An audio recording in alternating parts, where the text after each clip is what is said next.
welcome back to EDH Deck Building. I am your host, Demo, and let's talk about ramping in the Commander format. I made a video a few months back talking about 6 things that every Commander deck needs, and I will be going through each of those 6 things one by one. I did the card draw already, and now I'm moving on to the ramp to break it down more specifically. Again, it's a very general topic in the Commander format. Surprisingly, something I haven't really covered on my channel before, not specifically in a video like this anyway, so now I'm going to get into it, and I'm going to talk about ramp in general, but also break it down into different colors because, of course, color identity is so important in the Commander format. So there's a few things we got to talk about before we even get into the discussion. First of all, what is ramp? What does that actually mean, right? And I made a video a while back talking about magic lingo because, of course, ramp is magic lingo. It's not actually a game term. And of course, whenever you get into magic lingo, well, things can get a little subjective, right? What does that actually mean? So let's do a little bit of a history lesson, okay? The first card ever printed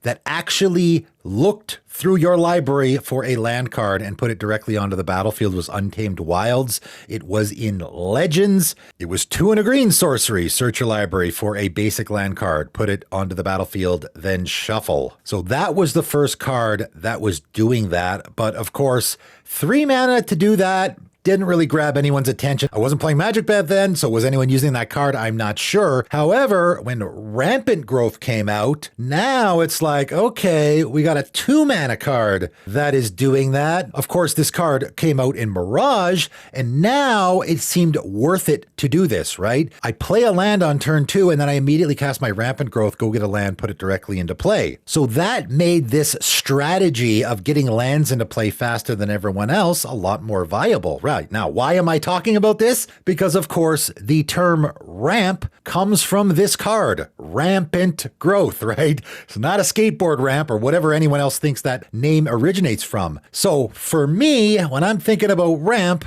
and I do it on my videos all the time, what I'm typically referring to is I go get a land and put it directly into play, right? I'm putting lands into play faster than I normally would play my 1 land per turn. Exploration, for example, I think everyone would agree that that's ramp. I'm playing more than 1 land per turn. How is that not ramp? Of course it is. I don't necessarily have to search my library for lands. I just have to be putting lands into play more than 1 per turn. Now, of course, in the Commander format, and I think specifically in the Commander format, the term ramp has brought in to mean a lot of things because, of course, outside of the Commander format, people really don't care about ramp a whole lot. Getting a bunch of lands into play isn't really that important in most 60-card formats. In Commander, of course, it's very, very important and very much needed. That's why I'm talking about it in this video. And we have brought into the term to mean a lot of different things. But for me, there is a line, okay? And this is where the little bit of maybe controversy comes in. And I know people are going to be pushing back on me. I definitely do not consider rituals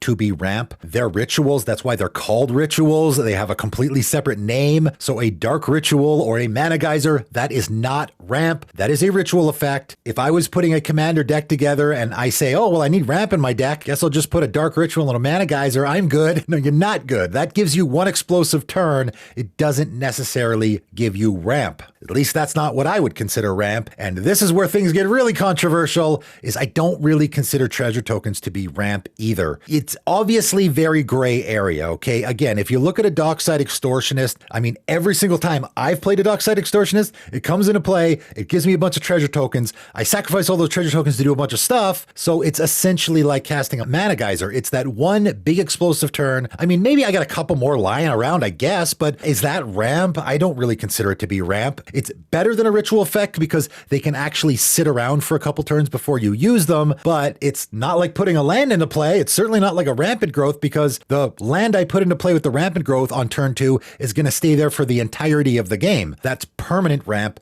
Whereas if I create a treasure token, you know, and again, it comes into the numbers too, right? People look at a Smothering Tithe and they consider that ramp because it's constantly churning out treasure tokens, whereas something that just enters the battlefield and creates 1 treasure token, is that ramp? I don't know. If you're considering that to be ramp, your ramp in your deck is probably not going to be very good if your ramp consists of, I just create 1 treasure token, right? So it needs to be more than that in order to be considered ramp, putting a land into play that's going to stay there for the entire game, in my opinion, is far and away better than I just create a treasure token that I can only use once. So for me, these are separate categories. So I will not be talking about treasure tokens, at least anymore, in this video with regards to ramp. Now, the other important thing that we need to talk about when talking about ramp, of course, is there is green and then there is everything else, right? As we all know, green does this incredibly well, way better than any other color. And in fact, again, if you're going by my definition, which essentially is putting lands into play from your library, there's green and then way, way below is everybody else. It really isn't even close. Even if you include the treasure tokens, right? If you're one of those people that include treasure tokens in the whole ramping thing, I mean, again, yeah, there are a few cards like Dockside, Extortionist, and Smothering Tithe, which create treasure tokens really, really well, but there's not that many others, right? So again, if I'm talking about ramp, nothing comes close to green, in my opinion. So really, there's nothing for me to say about it. I mean, if I'm making this video and you're playing Commander for like the first time ever, and you need some suggestions for your green ramp deck, okay. I mean, Rampant Growth, Kodama's Reach, Cultivate, right? Sky Shroud Claim's a great one. My personal preference are 3 Visits and Nature's Lore, because they actually go search for forests and put them directly into play untapped. Those are probably your best options. And I always put a Sakura Tribe Elder in my deck, unless for some reason I don't want creatures in my deck, or maybe I'm playing a Yasharn deck where I can't sacrifice stuff. Other than that, Sakura Tribe Elder is one of my all-time favorite creatures, so that's going in there. I mean, I really don't need to cover green. You'd have to avoid ramping if you're going to make a green deck in the Commander format in order to not do it really, really well. And on top of that, you also in green have the Mana Dorks, which again is a different form of ramp, but yes, I guess I do consider it to be ramp. I play that Birds of Paradise on turn 1, and then on turn 2, I untap, I play a land, and now I got 3 mana. That is ramp. Sure, absolutely. Again, it's not as good as land ramp. If I'm making a tier list here, putting lands directly into play that permanently stay there is absolutely the best. Mana Dorks is below it for sure. But again, another reason why green is never going to have an issue with ramping, because even if you're running out of land ramp, you can put the Mana Dorks in there as well. By far, green is the best at ramping, without a doubt, no question. I really don't need to talk about it anymore. Let's move on to the other colors. And of course, as I've stated on my channel many times before, white is by far, in my opinion now, the second best color at ramping. And again, if you're going to include the treasure tokens in this discussion, and I know I said I wasn't going to talk about it anymore, but I guess it's hard to avoid, white's doing that pretty darn good as well, right? So, I mean, I've mentioned in the past that I think white is the second best color at ramping, and the complaining that people always did about white can't ramp, I never really understood, and definitely don't understand. I don't know if anyone's still doing that, but I don't know what you're talking about. White is the second best color at ramping. It always has been, especially if we're specifically talking about putting lands into play, because no other color really does that at all. There is a couple of very fringe examples in other colors of putting lands directly into play, but for the most part, green and white are the only colors that do that. And again, that is the best way to ramp in the Commander format, because if I put that basic plains into play, it's not going anywhere for the rest of the game, almost assuredly. And white, of course, does that second best. And again, in my opinion, it does it so well that you don't really need anything else. And I'm going to have to talk about Mana Rocks here, the other main way that we ramp in the Commander format, and of course can go in any deck. And going back to green very briefly, as I've talked about on my channel before, I pretty much don't put any Mana Rocks in my green decks, because again, I don't need to. And if we're going back to our tier list, land ramp is number 1. I would say Mana Rocks are number 2 ahead of Mana Dorks. And of course, it always depends on what you're doing in your deck. If you are in a deck where you want lots of creatures, so my Shanna deck, for example, is a deck where I want lots of creatures in play, of course, I'm going to put Mana Dorks in that deck over Mana Rocks, because Mana Rocks don't really benefit me a whole lot. If I'm in an artifact theme, of course, I want Mana Rocks over Mana Dorks. Although, again, you're probably not in a green deck, so that doesn't really matter. But if I was being completely objective and it doesn't really matter the strategy I'm playing, I would put Mana Dorks below Mana Rocks, simply because creature removal is way more common. You know, if someone casts a board wipe, which everyone has in their deck, it's going to kill all your Mana Dorks. The Mana Rocks are going to survive. It's less likely, although it is still likely. Again, this is why actual land ramp is superior, but it is likely that your opponent could cast a Vandal Blast or a Bane of Progress and destroy all the Mana Rocks. However, it's a lot less likely than seeing that actual creature creature board wipe, right? So that is why I'm put,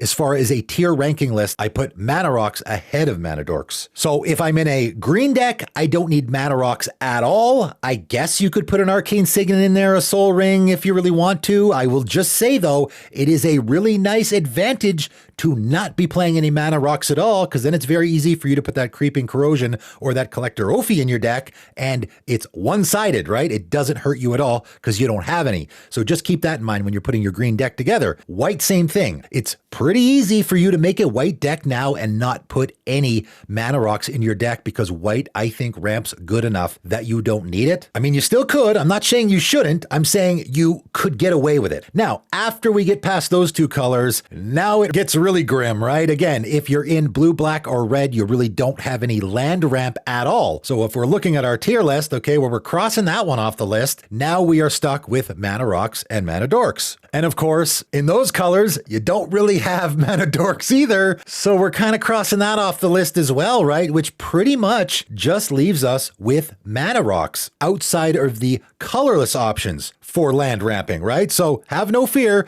We do have a little bit of it out here because, of course, we always have the colorless options in the Commander format. And of course, there are a few great ones. You can go check out my list of colorless ramping options in the Commander format. There are some pretty good ones. Wayfarer's Bauble is a card that I put in most of my non-green decks. Sad Robot is another personal favorite of mine. 4 mana, go get a land, put it directly into play. That's not great. Again, if we compare it to the green option, like a Farhaven Elf, there's a 3 mana creature that gets a land and put it directly into play. And of course, whenever you're talking about ramping, mana value is really, really important. If I'm looking at Untamed Wilds or Rampant Growth, 3 mana to go get a land and put it directly into play, like the later you do your ramping, the worse it gets. You want to do it early and you want to do it often. So that's why Rampant Growth is, even though it only costs 1 less than an Untamed Wilds, is far superior, because being able to do that on turn 2 is so much better than being able to do it on turn 3, right? Just like being able to cast that Farhaven Elf on turn 3 is far better than waiting to turn 4 to cast your Sad Robot. Turn 4, I put a basic land directly into play. Oof, that's pretty slow. But again, if you're not in green, you don't have a lot of options. So that's why Sad Robot does go in a lot of my non-green decks. You also get the Dice Trigger as well. That's not bad. If you're ETBing, if you're recurring, again, what I talk about all the time in my videos, if abilities are stapled on creatures, that's always going to make it a little bit better if you're in those specific strategies. So keep that in mind as well when you're doing your ramp, right? Maybe I want that creature, like a Pilgrim's Eye, for example. There's I would say a ramp-ish option. And again, now we're getting out of the realm of ramp, where ramp specifically to me means I put lands directly into play. If I'm putting a land in my hand, I'm not necessarily considering that ramp. So for me, Pilgrim's Eye is not ramp. However, you could include it in there, right? If I'm putting my deck together and I need X amount of ramp, let's say, and Pilgrim's Eye fits what I'm doing because I'm either doing an artifact creature tribal deck like Alibu, where I definitely would probably include that card, or I'm doing a maybe ETB strategy or something like that, not in green, Pilgrim's Eye might be a great fit there, where I could maybe put that in a slot intended for ramp, even though it's not specifically that. Land Tax is a perfect example of a card that has been played as white ramp in the Commander format for a long time, even though it's actually not ramp. It is getting you 3 lands out of your deck and putting them in your hand, which is fantastic. Only costs 1 mana. Obviously, it's a super busted card, especially in specific scenarios, but it's not actually ramp, right? And of course,